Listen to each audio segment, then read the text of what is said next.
I'm John Batchelor. This is the John Batchelor Show. A very, very prominent member of the Republican Party, Karl Rove, who writes for the Wall Street Journal this week, wrote Washington's Robo-signing bank heist, an editorial in the Wall Street Journal. And Mary, I read through this. Mary Kissel of the Wall Street Journal is here with me. I read through this, and I saw the business about a $20 billion slush fund to help homeowners, the Obama administration interfering into clearing the housing market. And I thought, where have I read this before? Now, Mary, I'm being a little ham-boned here because clearly your issue about the intervention in the housing market by the Obama administration, let's put it this way, the extreme mothering that's going on in the housing market by the Obama administration. Your case is that it has slowed down and perhaps disrupted the normal course of business.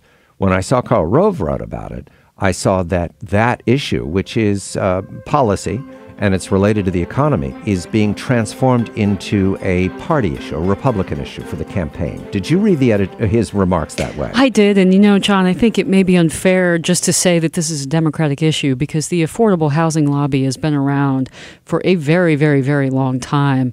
And you have both Republicans and Democrats out there who have supported the extension of loans to people who can't afford it and who have supported these foreclosure avoidance measures that have come out of Congress. All right. I'm not saying it's a Democratic problem, but it is a Democratic administration. It is. All right. And it might be a coincidence, right? But everybody caused what you'd have to say is taking advantage of the FHA. They built Fannie Mae and Freddie Mac on top of that. And I think the old rule was the Republicans got Freddie Mac and the Democrats got Fannie Mae. That was the old rule. The FHA being the Federal Housing Administration. Right, which was is the 60, now 70-year-old good idea of limited help to homeowners' mortgages that comes out of the New Deal. So today we have robo-signing, which is a long way from mortgages, but it's part of the story because it's a wedge, as I recall the story,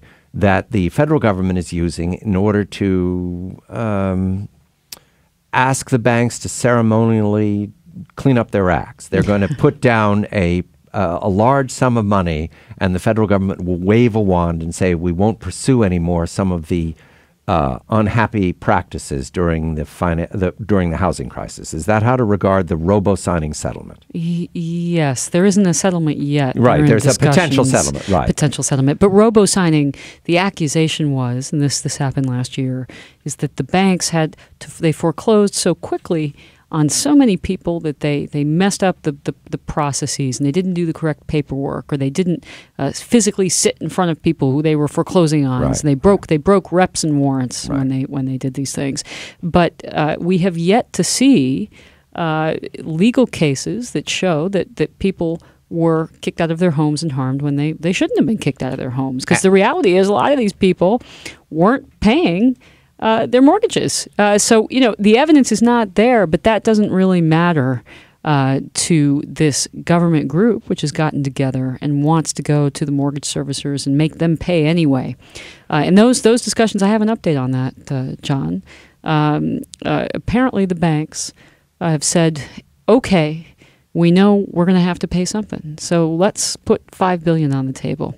Whereas the government has come back and said, no, $20 billion is what we want. So the difference between 5 and 20 is a long way, but they are continuing to talk. All right. Now, my addition to this is when I saw Karl Rove's column, is this, to your reading, being transformed into a campaign issue? Oh, for sure. Because the two or three issues, I think, economically are going to loom large next year. That will be inflation, rising food and energy costs.